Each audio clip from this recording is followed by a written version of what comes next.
ഏലം കർഷകരെ പ്രതിസന്ധിയിലാക്കി തസ്കര ഭീഷണി. ഓരോ വർഷവും 10ഓളം ഏലക്ക മോഷണ കേസുകളാണ് കാർഷിക മേഖലയിൽ ഉൾപ്പെട്ട പോലീസ് സ്റ്റേഷൻ പരിധികളിൽ റിപ്പോർട്ട് ചെയ്യുന്നതെന്നാണ് കണക്ക്. ഇവയിൽ ഏലത്തിന്റെ ശരം ഉൾപ്പെടെ ചെത്തിക്കൊണ്ടുപോകുന്നതാണ് കർഷകരെ ദുരിതത്തിലാക്കുന്നത്.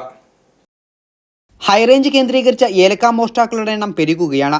ഏകദേശം ഒരു വർഷത്തിനിടെ 10ഓളം കേസുകളാണ് ഹൈറേഞ്ചിലെ കാർഷിക മേഖലയിൽ ഉൾപ്പെട്ട ഒരു പോലീസ് സ്റ്റേഷനിൽ രജിസ്റ്റർ ചെയ്യുന്നത് എന്നാണ് വിവരം. ഇതിൽ മിക്ക കേസുകളിലും ഏലത്തോട്ടങ്ങളിൽ നിന്നുമാണ് മോഷണം നടന്നിട്ടുള്ളത്. ബാക്കിയുള്ളവ സ്റ്റോറുകളിൽ നിന്നും ഏലക്ക വ്യാപാര കേന്ദ്രങ്ങളിൽ നിന്നുമാണ്. തോട്ടങ്ങളിലെയും മോഷണങ്ങളിൽ ഭൂരിഭാഗവും ഏലച്ചെടിയുടെ കായുണ്ടാകുന്ന ശരം ഉൾപ്പെടെ മുറിച്ചു കടത്തിയാണ്. ഇതാണ് ഏലം കർഷകരെ ദുരിതത്തിലേക്ക് നയിക്കുന്നത്. ഏലത്തിന് തട്ട 2 വർഷം കഴിയുമ്പോഴാണ് വിളവെടുപ്പ് നടത്തുന്നത്.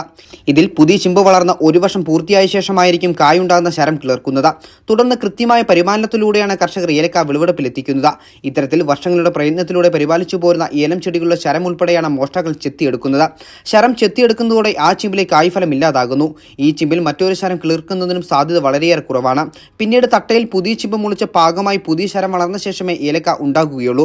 ഇതിന് ഏകദേശം 1.5 വർഷത്തോളം സമയമെടുക്കും. ഈ സാഹചര്യമാണ് കർഷകരെ കൂടുതൽ ദുരിതത്തിലാക്കുന്നത്. 2024 വരൾച്ച ഏലം കർഷകനെ ഏറ്റവും കൂടുതൽ ബാധിച്ച 2024 കാരണം കേരളം കണ്ടിട്ടുള്ളത് വെച്ച് ഏറ്റവും വലിയ വരൾച്ച വന്നത് 2024. ഈ ഉണക്കിനെ എല്ലാം അതിജീവിച്ച് ഇപ്പം ഏലകൃഷി ഒരു മെച്ചപ്പെട്ട രീതിയിലേക്ക് കർഷകർ എത്തിച്ചിട്ടുണ്ട്. എന്നാൽ ഇന്നിപ്പം വ്യാപകമായിട്ടുള്ള മോഷണം ഈ കഴിഞ്ഞ വർഷം തൊട്ട് വില മെച്ചപ്പെട്ടതൊന്നുകൊണ്ടായിരിക്കാം. കാരണം മുൻകാലങ്ങളെ അപേക്ഷിച്ച് ഈ 2024 തൊട്ട് ഇങ്ങോട്ട് ഇപ്പം ഇതേ വരെ ഇപ്പം സീസൺ അല്ലെങ്കിൽ പോലും ഇപ്പോഴും ഏലക്കാട്ടിൽ മോഷണം നടക്കുന്നു. ഇപ്പോഴത്തെ മോഷണത്തിന്റെ പ്രത്യേകത നമ്മൾ പണ്ടെങ്കിലും കണ്ടിട്ടില്ലാത്ത വിധം ഏലത്തിന്റെ ശരം ചുവടെ ചെത്തിയെടുത്തുകൊണ്ട് പോവുക. 1-2 കായ എടുത്തുകൊണ്ട് പോയാൽ വീണ്ടും ശരത്തിൽ കായ ഉണ്ടാകും. എന്നാൽ ശരം ചെത്തിക്കൊണ്ട് പോയാൽ പിന്നെ അടുത്ത ചിമ്പുണ്ടായി അതേ നിന്ന് ശരം ഉണ്ടായെങ്കിൽ മാത്രമേ കർഷകന് അതിൽ നിന്ന് എന്തെങ്കിലും ഒരാദായം കിട്ടത്തുള്ളൂ.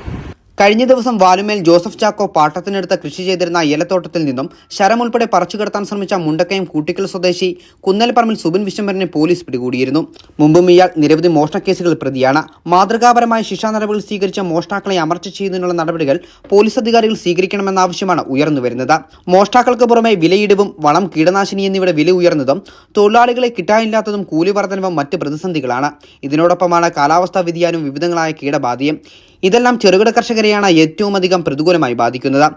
ഏലകൃഷി നമുക്കറിയാം 12 വർഷവും പരിപാലനം നിർത്താതെ തുടർച്ചയായിട്ട് കൊടുക്കേണ്ട ഒരു കൃഷിയാണ് ഏലകൃഷി. കാരണം എല്ലാ മാസവും മരുന്നടിക്കണം.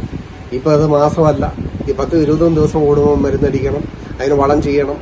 അങ്ങനെ ഏലകൃഷിയെ സംബന്ധിച്ച് നിരവധി ബുദ്ധിമുട്ടുള്ള ഒരു കൃഷിയാണ് ഏലം. അതിനെ ഇത്രയും പരിപാലിച്ചുകൊണ്ട് വന്നിട്ട് ഇപ്പം ഈ ശരം ചെത്തിക്കൊണ്ട് പോകുന്ന രീതിയിലുള്ള ഒരു മോഷണവും കൂടെ വന്നാൽ കർഷകനെ സംബന്ധിച്ച് അത് ഒരു തരത്തിലും നമുക്ക് താങ്ങാൻ പറ്റത്തില്ല.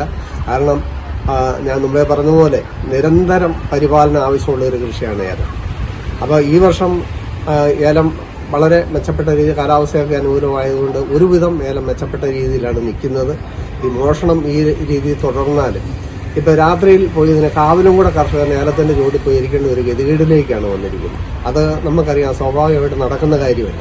പക്ഷേ അധികൃതരുടെ ഭാഗത്തുനിന്ന് ഇതിന് നടപടി ഉണ്ടായെങ്കിൽ മാത്രമേ കർഷകരെ പിടിച്ചിരിക്കാൻ പറ്റത്തുള്ളൂ. സർക്കാരിന്റെ ഭാഗത്തുനിന്ന് അടിയന്തര ഇടപെടലുകൾ ഇക്കാര്യങ്ങൾ ഉണ്ടായില്ലെങ്കിൽ വലിയ പ്രതിസന്ധിയിലേക്കായിരിക്കും ഹൈറേഞ്ചിൽ ഏലം കാർഷിക മേഖല കടന്നു പോകുന്നത്.